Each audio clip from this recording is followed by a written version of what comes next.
내게 주신 은혜로 말미암아. 여기에서 은혜라는 말 속에는 지금 바울이 그 직분, 바울이 누굽니까? 바울은 이방인의 사도로서 이렇게 세움을 받은 사람. 우리 예수님께서 우리 하나님께서 이 바울을 이방인의 사도로서 그렇게 세워주셨어요.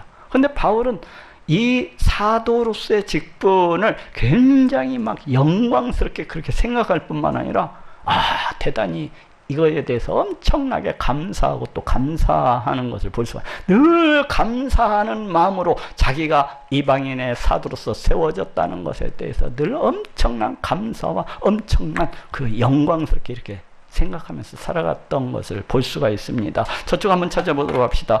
로마서 11장 13절. 내가 이방인인 너희에게 말하노라. 내가 이방인의 사도인 만큼 내 직분을 영광스럽게 여기노니.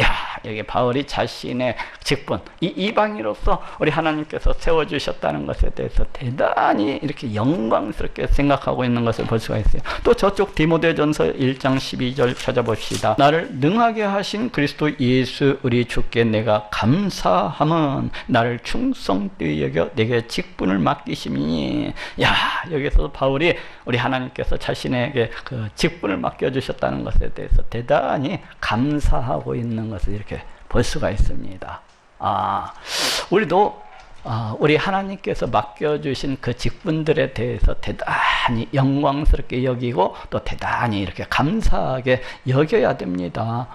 우리 하나님께서 내가 과연 무엇이간데 나로 이 벌레만도 못하고 이 지렁이만도 못한 나를 갖다가 우리 하나님께서 하나님의 백성 삼아주시고 하나님의 자녀 삼아주신 것만도 너무나도 고맙고 감사하고 그 앞에서 춤을 추면서 기뻐하고 즐거워할 일인데, 우리 하나님께서 내가 무엇이간데 대체 이토록 놀라운 직분을 내가 허락해 주셨단 말인가 하면서 감사한 마음, 영광스럽게 하는 그런 마음을 가져야 됩니다. 그냥 내 직분을 갖다가 어떤 사람들은 시시하게 그렇게 생각하는 사람들이 있어요.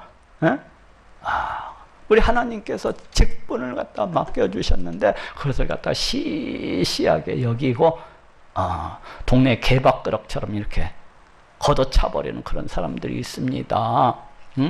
자기 직분을 갖다가 시시하게 여기기 때문에 그런 사람이 충성하겠습니까? 그 직분에? 자기 직분이 작다고 그냥 늘 원망하고 불평하면서 쪽팔리게 이러면서 그 주신 하나님을 갖다가 부끄럽게 만드는 그런 사람들이 있어요. 그런데 내가 받은 직분을 참으로 귀하게 여기고 참으로 감사히 여겨야 됩니다. 그리고 엄청난 영광으로서 이렇게 생각을 해야 되는 것입니다. 내게 주신 은혜로 말미암아 너희 중 각 사람에게 말하노니. 여기 말하노니는 위에 있는 1절의 그 권하노니입니까? 1절에 있는 그 권하노니보다도 상당히 강한 어조라고 할 수가 있어요. 지금 바울은 여기에서 자신이 받은 그 이방인으로서의 그 사도라는 그 직분을 갖다가 근거로 해서 이제 이 말씀을 갖다가 이렇게 각 사람들에게 이렇게 말을 하고 있는 겁니다. 이것은 어떤 의미가 있는, 우리가 예전에 사극 같은 데 보면은 그 임금이 그 지방의 어떤 관찰사나 또 어떤 자기 그 부하들에게 그 직분자들에게 이 전령을 갖다가 파송을 하는 겁니다. 그럼 전령이 말 타고 따닥따닥 가가지고 탁 하면은 그 임금이 그 전령 앞에서 애를 갖다가 깍듯이 하고 그 다음에 자기 사무관들을 갖추고서 그 앞에서 이렇게 그 전령의 말씀을 갖다 받고 있는 것을 볼 수가 있어요. 그러죠? 그 전령을 갖다 마치 임금의 권위로서 이렇게 대하고 있는 것을 볼 수가 있습니다. 지금 바울도 우리 예수님께로부터 이방인의 사도로서 이렇게 세워진 직분이 아닙니까? 누가 보낸 거예요? 왕이신 우리 예수님께서 이 바울을 갖다가 파송을 하셨기 때문에, 사도로서 세워주셨기 때문에 바울이 그 사도의 그런 권위로서 지금 말을 한다는 거예요. 그러니까 자신의 말은 누구 말이라는 거예요? 우리 예수님께서 주신 말이라는 거예요. 예? 그런 말씀이라는 거예요. 그러니까 너희가 이것을 갖다가 어떻게 해야 된다는 거예요? 반드시 들어야 된다는 것을 갖다가 강조를 하고 있습니다. 하나님의 말씀으로서 그렇게 받아들여야 된다는 것을 강조하고 있어요. 마땅히 생각할 그 이상의 생각을 품지 말고 하나님께서 각 사람에게 나눠주신 믿음의 분량대로 지혜롭게 생각하라. 여기에서 이게 무슨 말입니까? 마땅히 생각할 그 이상의 생각. 그러니까 분수 밖의 생각. 근데 여기 생각을 품다라는 말 속에는 자기 자신을 이렇게 높이 생각하다, 뭐 이런 뜻을 갖고 있어요. 자기 자신을 너무 높이 이렇게 생각하는 사람들이 있잖아요. 자기 자신이. 이 뒤에 이제 계속해서 다루는 거 문맥으로 봐서는 그 어떤 직분을 가졌다든지 혹은 또 어떤 그 은사들을 가지고 있음으로 해서 자기 자신을 갖다가 대단히 믿음이 있는 사람인 것만 그렇게 자신을 높이고 그렇게 자랑하는 사람들이 있습니다.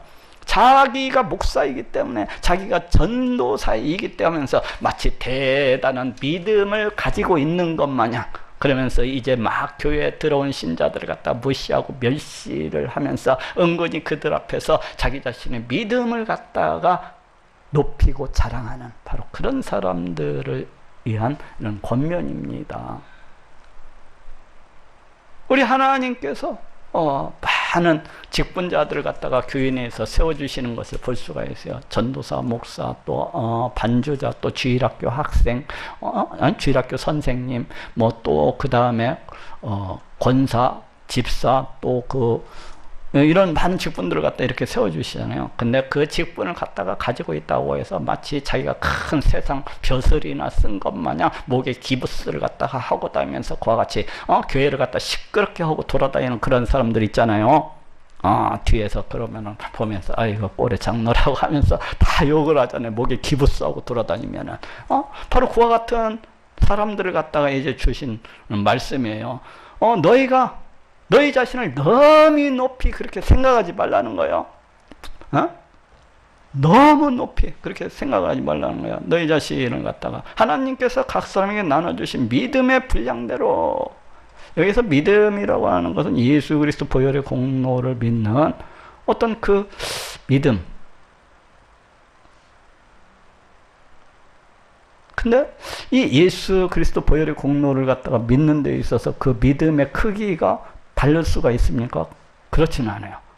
예수 그리스도를 믿으면 믿고 안 믿으면 안 믿지, 그 믿음의 크기가 다르지는 않아요. 근데 그 믿음을 기반으로 해서 나타나는 그 삶의 양태는 갖다가 다 다른 것을 보게 됩니다. 지금 여기서 믿음의 분량이라고 하는 것은 그 믿음의 그 어떤 삶의 양태, 그 어떤 믿음의 현실, 그 사람이 나타내는 그런 모든 것들 를 갖다가 가리키는 말이라고 할 수가 있어요. 가령 우리는 그 어떤 사람들을 보면서 흔히 저 사람 믿음 좋네, 아니면 저 사람 믿음은 참 이제 막 씨를 뿌렸구만, 이제 막 자라나기 시작하구만 하면서 이렇게 얘기를 하잖아요. 모든 사람들의 그런 점에 있어서 모든 사람들의 믿음이 같지 않고 다 다르다는 것을 볼 수가 있습니다. 우리 하나님께서 그 사람에게 은혜를 허락해 주신 대로 이렇게 각 사람들의 그 믿음의 분량이 다 다른 것을 볼 수가 있어요.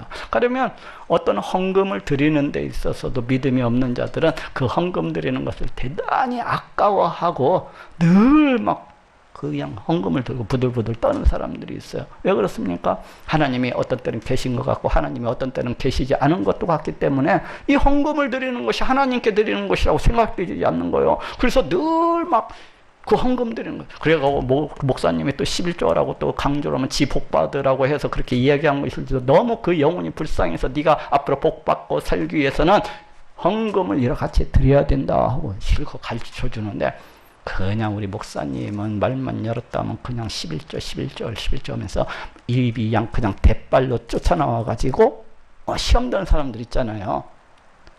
근데 그 사람들은 참 불쌍한 겁니다. 자기 자신이 얼마나 믿음이 없는 메마르고 핍박한 그런 영혼인가를 갖다가 먼저 봐야 되는 겁니다. 자기 자신이 얼마나 믿음이 없으면 그 11조 하나도 드리지를 못하고 늘 늘 근심하고 걱정하면서 그 앞에서 부들부들 떨면서 그와 같이 살아갑니까? 정말로 우리 하나님이 이 앞에 계시다고 생각을 해보십시오. 정말로 우리 하나님이 한 번쯤은 정말로 살아계시고 역사하시는 그러하신 분이라고 한번 생각을 해보시오. 내 눈앞에 우리 하나님이 정말로 살아계시고 역사하셔서 나를 바라보시고 나를 지켜보시고 그러다고 생각을 해보십시오. 그러면은 그 11조가 문제이겠습니까? 10의 2조, 10의 3조도 드리는 것이고 거기에서 더 나아가서 내 인생 전부를 바치고도 부족함을 느끼는 것입니다. 내 인생 전부를 드리고도 부족함을 느끼는 거예요. 왜? 하나님이 내 눈앞에 살아계신 분이에요. 그래서 수많은 사람들이 선교사로 떠나지 않습니까? 수많은 사람들이 오직 그 불못을 향해서 나아가지 않습니까? 자신의 인생 전부를 우리 하나님께 드리지를 않습니까? 여하튼 그 믿음이라고 하는 것은 각기 다른 것을 갖다가 볼 수가 있어요. 또한 이러한 것은 봉사를 통해서도 나타나는 것을 볼 수가 있어요. 교회에서 시시한 직분 맡겨주는 봉사하면서 입이 대빨처럼 나와가지고 내가 이런 것이나 하려고 이 교회를 다니라 이러면서 우리 하나님께서 자신에게 그 봉사의 기회를 주셔서 이렇게 행하고 있다는 것을 전혀 알지도 못하고 깨닫지도 못한 채 왜? 우리 하나님이 눈에 안 보시니까. 얼마나 믿음이 없으면 우리 하나님의 존재에 대해서 믿지를 아니하기 때문에 과집 대빨처럼. 그렇지만 믿음이 있는 자들은 어떻게 합니까? 땀을 흘려가면서도 흠뻑 젖어가면서도 자신이 드리는 그 헌신, 그 봉사가 너무나도 부족해서 어쩔 줄 모르고 하나님께 다 할 것이 없을까? 늘 이렇게 행하는 것을 갖다가 보게 됩니다. 역시 믿음이라고 하는 건 다 틀려요. 이게 믿음이라고 하는 게. 예? 믿음이라고 하는 것이. 바로 그 믿음의 분량대로 지혜롭게 생각을 하라는 거예요. 우리 하나님께서 주신 그 은혜, 우리 하나님께서 주신 그 믿음의 분량. 그래서 여기서 분량이라는 건 등급이라는 뜻도 가지고 있고 또 분량이라는 뜻도 있지만 등급이라는 뜻도 있고 도량형이라는 뜻도 있어요. 도량이 뭡니까? 그 어떤 그릇에다가 한 대, 두 대하고 이렇게 재는 거 있잖아요. 양을 잴 때 쓴 거. 바로 그 도량형을 갖다 뜻하는 말이길래 믿음의 도량형대로 그렇게 지혜롭게 생각을 하라는 거예요. 여기서 지혜롭다는 것은 심중하다, 합리적이다 그런 뜻을 갖고 있거든요. 그래서 너희가 정말로 믿음이 있다고 생각을 한다면은 너희가 정말로 믿음이 있다고 생각한다면은 신중하게 지혜롭게 다른 사람을 갖다가 섬기라는 것입니다. 너희가 정말로 믿음이 있다고 생각한다면 다른 사람들을 갖다가 섬기라는 거예요. 그리고 정말로 너희가 더 믿음이 있다고 한다면은 낮아지고 또 낮아져 가지고 다른 사람을 갖다가 섬기고 또 섬기라는 것입니다. 그 사람에게 군림하려고 하지 말고 우리가 일반 곡식 농사를 짓는 데 있어서도 어떻습니까? 벼는 익을수록 그 고개를 굽히고 고개를 갖다가 굽히는 것을 갖다가 볼 수가 있어요. 익으면 익을수록 역시 마찬가지라는 것입니다. 우리 하나님의 백성들도 본인 자신이 믿음이 있다고 생각을 한다면은 바로 그와 같이 낮아지고 더 낮아져서 섬겨야 된다는 것입니다. 그리고 첫 번째로는 분수밖에 자기 자신을 갖다가 너무 대단한 사람이라고 자신 믿음이 좋은 사람이라고 이렇게 생각하지 말라는 거예요. 예? 늘 겸손한 마음으로 또 그 어떤 사람들은 자신이 그 어떤 은사를 가지고 있다 해서 자신이 방언을 하기 때문에 자신이 통변을 하기 때문에 또는 어떤 환상을 보기 때문에 자신의 믿음을 갖다가 대단히 크게 여기는 그러한 사람들이 있습니다. 자신이 신유를 베풀 때는 엄청나게 자신의 믿음이 좋은 줄 알고 많은 사람들 앞에 목에 힘을 주고 거들먹거리면서 그와 같이 살아가는 사람들이 있어요. 그렇지 않습니까? 그러면서 더 큰 어떤 은사를 받기를 갖다가 바라고 왜? 다른 사람들 앞에 우쭐거리기 위해서 자신을 갖다가 자랑하고 나타내기 위해서 그와 같이 행하는 사람들 있잖아요. 그런데 우리 하나님께서 그 사람 믿음이 좋아서 주신 것이 아니에요. 그 사람의 믿음이 없기 때문에 그 사람 믿음을 갖다가 세워주시기 위해서 주시는 경우가 훨씬 더 많습니다. 그 영혼이 너무나도 불쌍하고 그 영혼이 너무나도 피폐하고 말라있어서 늘 하나님이 계신지 안 계신지 늘 의심하면서 그렇게 살아가기 때문에, 그래서 야 이놈아 내가 이래도 없냐 하면서 그걸 갖다 보여주시기 위해서 그런 은사들을 갖다가 주시는 경우가 굉장히 많습니다. 그렇기 때문에 그 어떤 방언이나 통변이나 뭐 신유나 이런 은사를 가지고 있다고 해서 자신의 믿음이 엄청나게 좋은 줄 알고 깝죽대지 말라는 겁니다. 깝죽대지 말라는 거예요. 꼴값 떨지 말라는 겁니다. 늘 낮아지고 더 낮아져서 네가 믿음이 있다고 생각한다면 그와 같이 다른 사람들을 섬기고 또 섬겨야 된다는 말씀입니다.